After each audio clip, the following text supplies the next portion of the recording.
Off to Brian Good, who's today's speaker. Hello, everyone. It's good to see all of you back here today. We have a large crowd. I'm excited. I am a little saddened, as Caroline pointed out. This is our second to last professional development series. But don't worry, there are still events all throughout the fall, so keep an eye on our calendar as we proceed into it. I'm excited to introduce our speaker today. This seminar is one I think is really exciting and really useful to anyone in any field you're in. It's building creative confidence.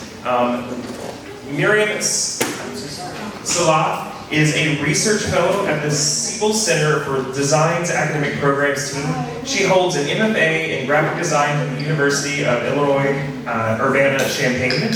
She was driven by her experience as a graphic designer and chef, and her research interests lie at the intersection of design and food, which makes me hungry just thinking about it.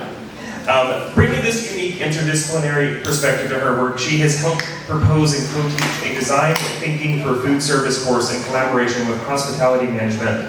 At SCD, Miriam's responsibilities include developing tools and content on human-centered design and design thinking for various workshops, seminars, and course collaborations. If you enjoy this seminar, it is possible to book them on the Siebel Center's website, so please look for it after. Miriam, I'll turn it over to you. Thank you so much.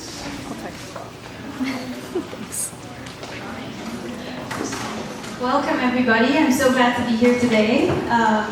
Thank you, Brian, for the introduction. So today's seminar is about building creative confidence.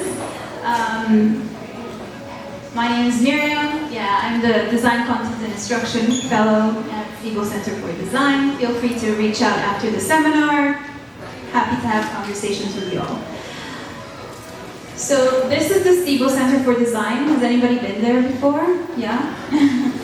So our mission there is to practice, model, and teach design thinking using human-centered design to reimagine our campus, community, and collective world.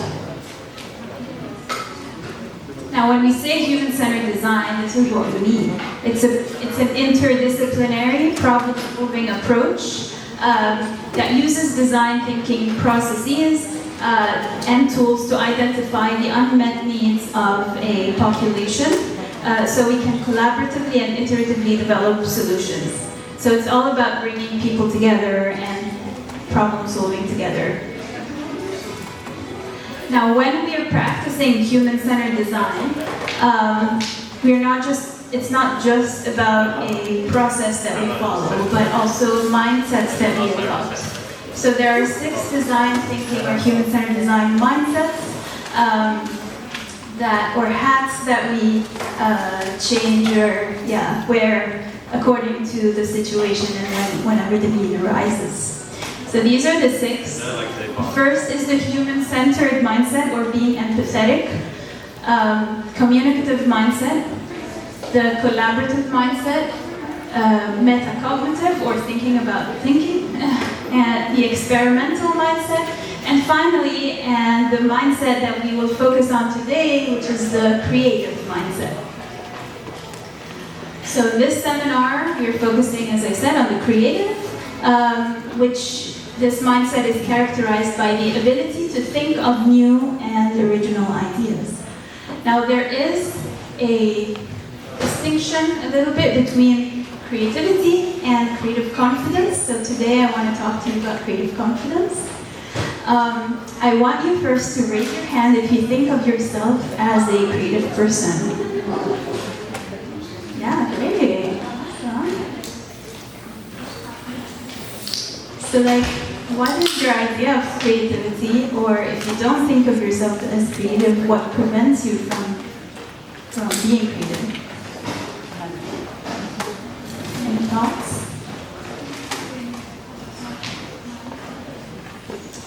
People are eating, so maybe.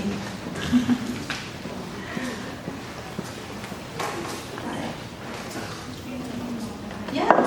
I think it's human nature itself is conducive to creativity. So so anything you do is creative. I think people try to box it in with like maybe art or design, but even like day-to-day tasks can be creative.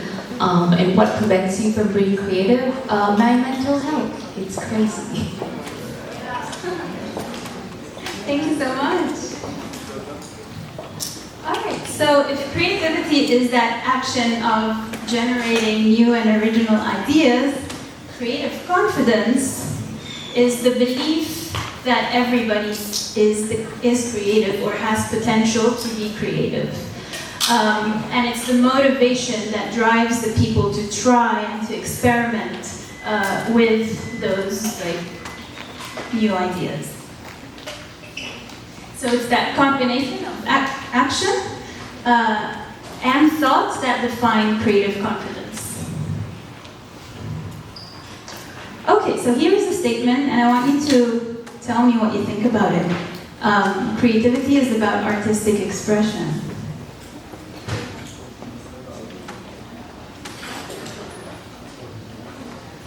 Yeah? Okay. Not necessarily. Okay. Yes. Yeah. Some people think about creativity is just for artists or designers, as you said. So we're here to just, argue against that. No, it's everybody can be creative. Okay, what about this statement? You're either born creative or you're not. It's like a muscle that you can work on and develop and practice to make it stronger and better. Right? So I'm going to go through a few strategies so you can develop this muscle, this creative muscle. So the first one is you have to choose to be creative. Decide, okay, I'm going to practice creativity every day. So ways to do that is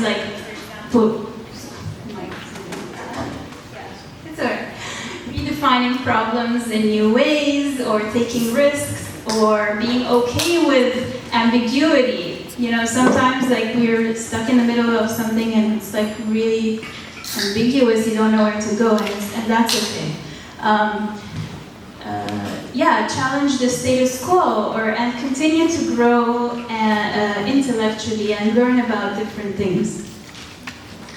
This is a quick story about a meeting here that consists of an industrial designer, the CEO of a company with a business background, and they are trying to brainstorm ideas in this meeting. And everybody in this meeting is nervous about their artistic skills. The businessman in the meeting thinks he doesn't want to risk his reputation by creating really bad sketches. And the industrial design feels a little bit intimidated to have a perfect sketch because that's his job in a very short period of time. So what they do is decide that nobody is going to judge anybody in this meeting, and we're all going to sketch out our ideas with no judgment. So once you decide that as a team, you feel more confident in sharing your ideas, because some ideas can go unexpressed because you fear being judged. Okay, so if you want to express yourself through rough sketches, you might be able to, express your ideas better through sketching, but also accept that, nobody, not everybody is a good sketcher, but still they can try. So I want to play a video showing you how to draw for communication instead of drawing for artistic expression, and then we'll practice it a little bit. So let's watch this video.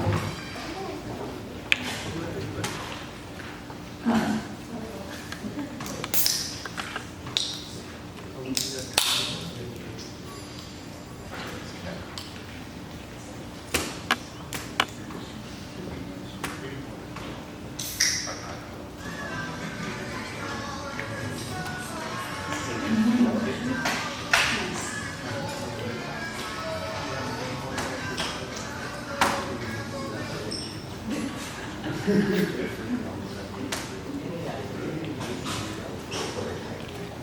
can come in many forms, but the idea is to build something that allows you to get feedback from other people. Round two. Any idea can be made tangible through a prototype. Prototypes can come in many forms, but the idea is to build something that allows you to get feedback from other people. Prototyping is really just being fast and loose about coming up with your ideas, communicating to other people, and then coming up with a better idea. Sketching is an easy way to start prototyping. It's just a way for you to communicate your ideas, first to yourself and then to other people. The end result of that is other people can help you. So that's really your only goal. You need to practice a little bit, but don't be judgmental of yourself. Anything that communicates your idea and lets others help you out is a good sketch. So here's an easy way to get started. Look at a person. Sketch the body as a block, the head as a circle, elbows and knees as points with lines, ovals for hands and feet. And that's it. You can capture any action this way. Use simple shapes for objects so you can show how people might interact with your product or your service. The trick is to resist judging yourself. Usually, picking up the pen is the hardest part.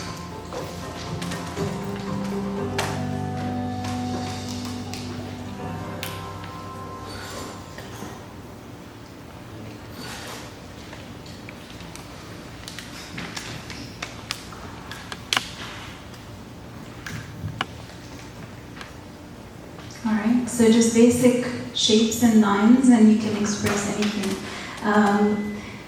On the next slide, oh, I have the clicker. So I want you to practice sketching the way that you've seen in the video. So I give you 3 minutes to sketch roughly 3 to 5 images. So you can describe to somebody else what effective collaboration looks like to you. I'm going to start a timer, and then, yeah, what does effective collaboration mean to you? Go ahead.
Alright, time is up. Alright, now take a moment, turn to the person next to you, and try to communicate your sketches to them.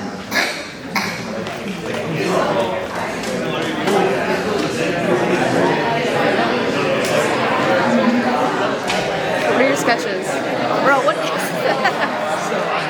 that? Okay, yup.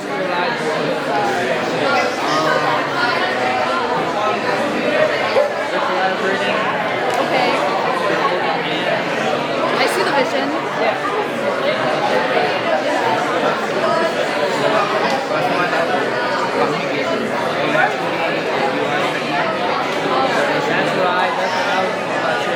Nice, yeah, it's like the same drawing. Me too. Hey, okay, I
statement. We already talked about that, but what do you think about that? You cannot teach or develop your own creativity. You already established that. You can. Okay, so the second strategy is to think like a traveler. What does that mean? Do you ever notice maybe when you travel internationally that some things are completely new, or you're very curious and you're seeing things in like a different way, like even the money of like a different country like looks like exciting, and like so you look at things differently. This is another way to practice creativity, is to think like a traveler in your everyday settings. Look at everything you use every day with fresh eyes.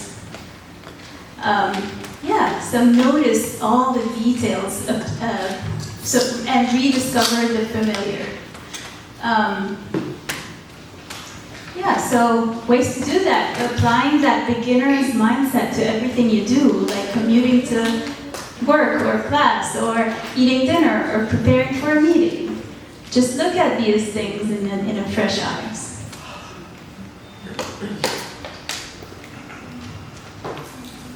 So here's a story of the head of a pediatric intensive care unit at a hospital. they were facing some trouble with like getting patients in and out and like in the ICU.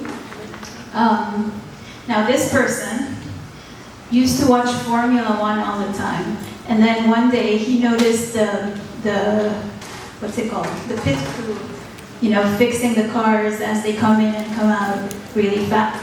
So he found an analogy between that and the ICU unit. This is what they need to do as well. Like, how do all of these people on a team work on the car to fix it really, really quick in a very short period of time? So he brought in that Formula One pit crew coach to coach the team at the ICU unit and just be inspired by how they work and how can they apply these strategies or similar strategies or analogies to the ICU unit. So in a way, like when they start implementing these new behaviors, they reduce technical errors by 42%. So in a way, like just looking at something as an analogy to another context can be very inspiring, and you could come up with really creative ideas, right? Another strategy is to just be empathetic. One of the things central about human-centered design is to empathize with the people that you're designing for.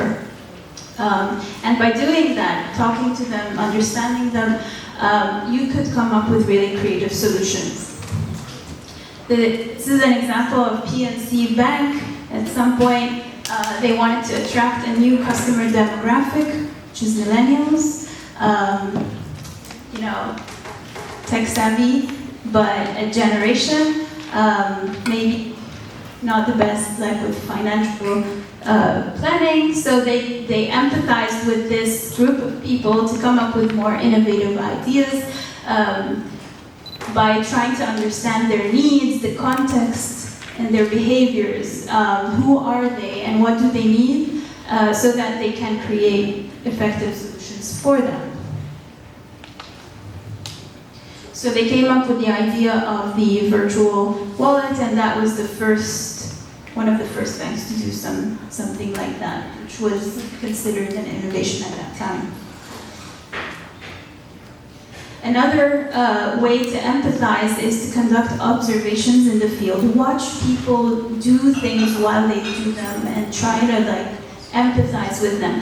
Don't just ask people what they want, but watch them.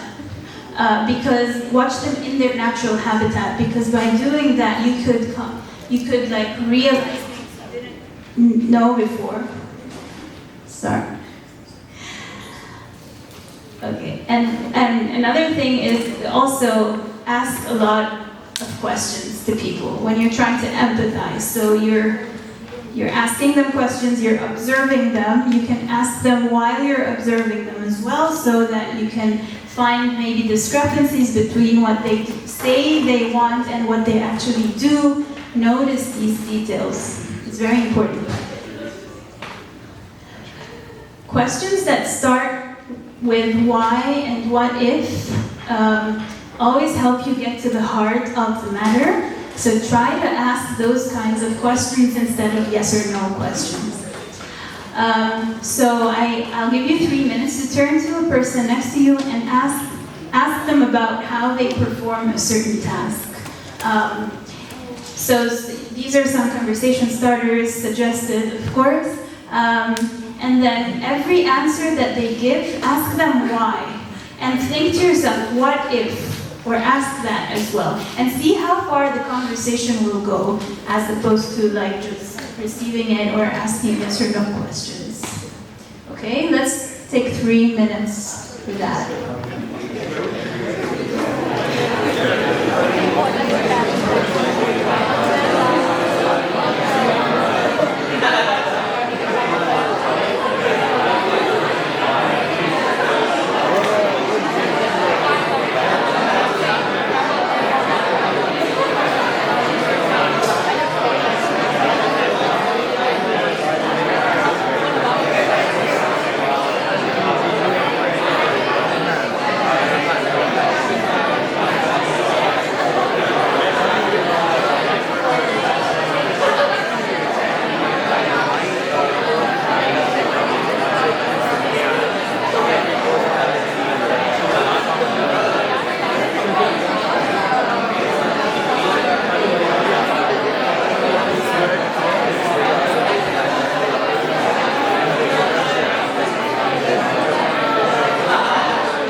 learn something new about the other person by just digging deeper and asking why?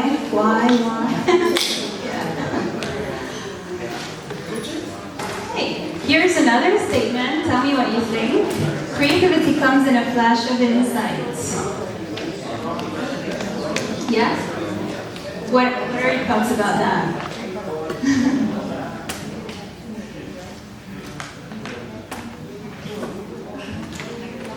I guess sometimes when you look at other people's work, or like you see something online, and then you have like a spark in your head that, hey, maybe I want to experiment with this, or I want to play around with it, and then you start like sketching and brainstorming, and that might lead to another insight. So I think sometimes, based on the stimulus, it can lead to a flash. So what I would say on that is like creativity can't happen in a flash of insight, but it just like, it has to find you working, like you always need to be working towards it, and then maybe, yeah, in a moment it will come, like, but based on like all of these your subconscious is working as well.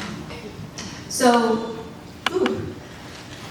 based on that, another strategy is to engage your relaxed attention. Did you ever notice that you get all of these great ideas when you're doing something completely irrelevant of like what you're trying to solve, right? Like you're in the shower or you're about to fall asleep or something, right? I always get those personally. So yeah, when you're running or when you're about to fall asleep. So strategy to capture those creative insights while they're happening is to set up your environment to receive those moments of epiphany, right? So, for example, keep a notebook with you at all times, or write them down on your phone or something, just to record that creative, creative moment. So, does anybody already do that? Like, what do you do to keep your ideas from getting lost? I use my notes app and like. Your notes app? Yeah, so like if I ever just have a thought, I just like write it down. Yeah, that's important. Do you? Yeah, I use like my voice recorder on the phone. Voice recorder on the phone? Yeah? Does anybody still put it manually, like on paper? Planner on paper? Yeah? Great. Yeah. Chalkboard, whiteboard, yes. I tell somebody right after, or within at the end of that day, I talk about it. So I have elaborated more on the idea, and then somebody else has a record of that as well. Yeah, okay, yeah, cool. You tell somebody else about it, so you share the thought as soon as it happens. Sticky notes? Yeah, great. So think about that. If you don't already do that, maybe start implementing those things in your routine. Okay, here's another statement. Constraints kill creativity. What do you think? Absolutely not. Yes. Okay, what are your thoughts? Do you have any thoughts? Why not?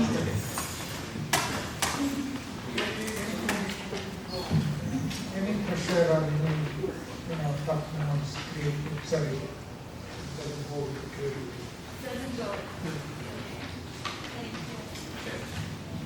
But sometimes you need to have constraints and requirements to have a creative solution to solve it. Does anybody have other thoughts? I think you can help like direct it a little more. Instead of just having like a vague idea, like it helps like hone it in. Yeah. It's not all the time like constraints is a bad thing. Sometimes like having a deadline or having a limited budget can like push you in a direction where, you need to come up with a solution within those constraints, and so you come up with really creative ideas. Does anybody have experience with something similar, like where they came up with a really creative solution when they had a lot of constraints? Yeah? My capstone project in undergrad was to develop a TB test we use in limited resource settings that could also give you a response within like a couple days or within a few hours. So it was just a lot of design work in terms of designing around those constraints, looking into different aspects of biochemistry, immunology, and going from there. And how did it turn out? Oh, it failed.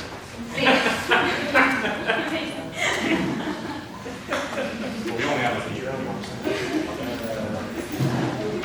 All right, so I'm going to show you an example of how a team overcame the constraints and what they did to get there.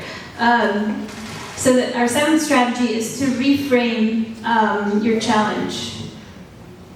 In design, we call that phase 0. So like before you even begin the task, you know, usually are faced with a challenge, you have it as like, how can we improve this? How can we do that, right? But pause for a second and take a step back and check with yourself if you're even asking the right question. If that is if this is even the problem that we're trying to solve, right? So like, maybe we can look at it from a different perspective. It helps you step back from the obvious solutions and change your point of view to uncover the real issue. And by starting on the right foot or like answering the right question, focus your attention to find the real question, can help you like make, instead of these like tiny shift, like make this incremental. Here's this example. So a hospital came back to the designer of the MRI machine, telling them that there's a certain population, specifically children, are very scared when they go into the MRI machine. And they were considering things like redesigning the MRI machine to make it less intimidating for children, right? So they started with the question, how might we redesign the MRI machine, right? So they paused for a second, they went to that phase 0. Sorry. They went to that phase 0 to try to reframe the problem from the beginning, right? So instead of asking how might we redesign the machine, which obviously will cost a lot of money and they'll spend a lot of time trying to find the right solution for these people, they changed their point of view.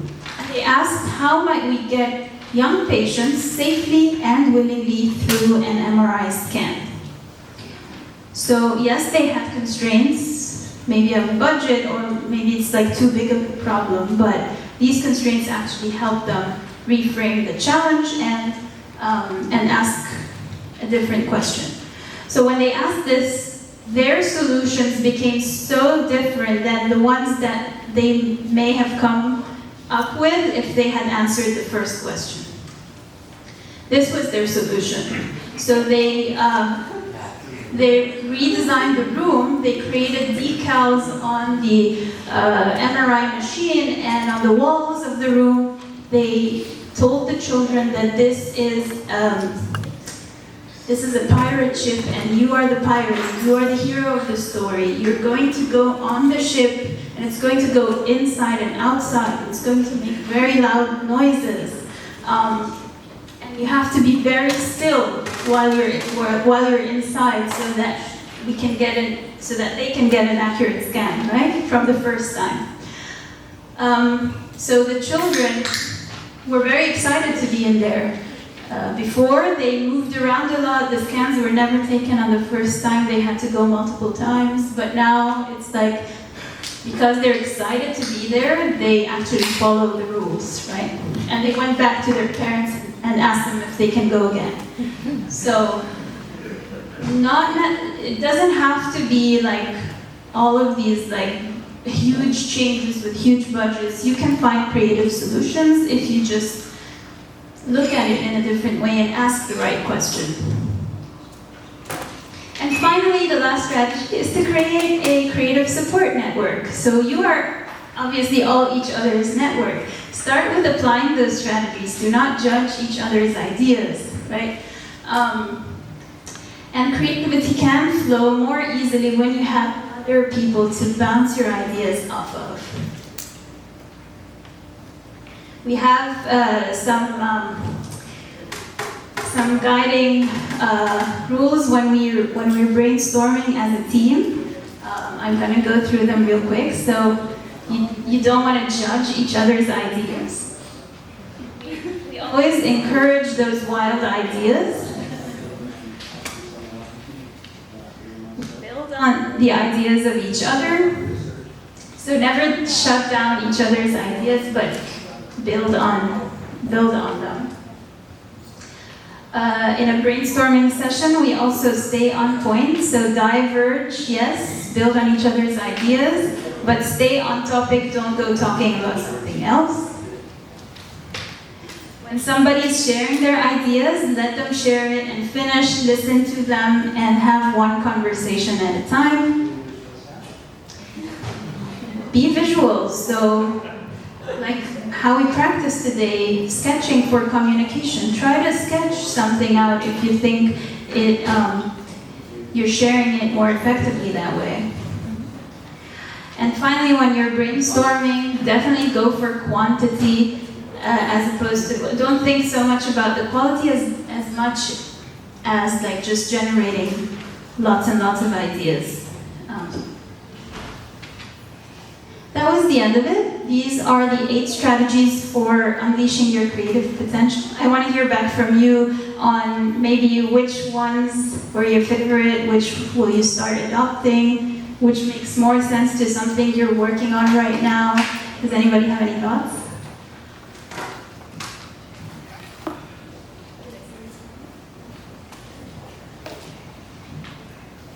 I like that. Asking questions? Okay. Yeah, exactly. Communication is very important in teamwork. Yeah. Which one? Any other thoughts?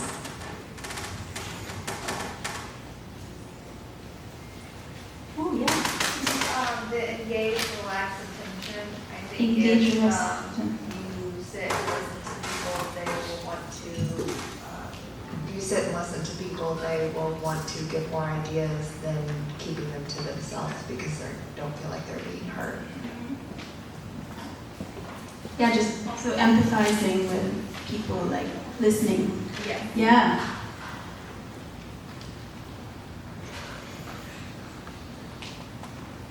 All right, any final thoughts? Yeah.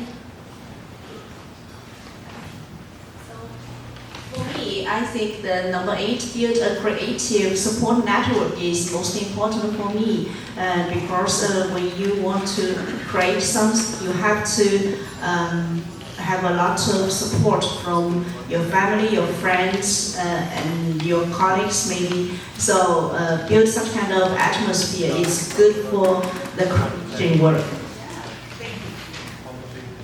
Thank you.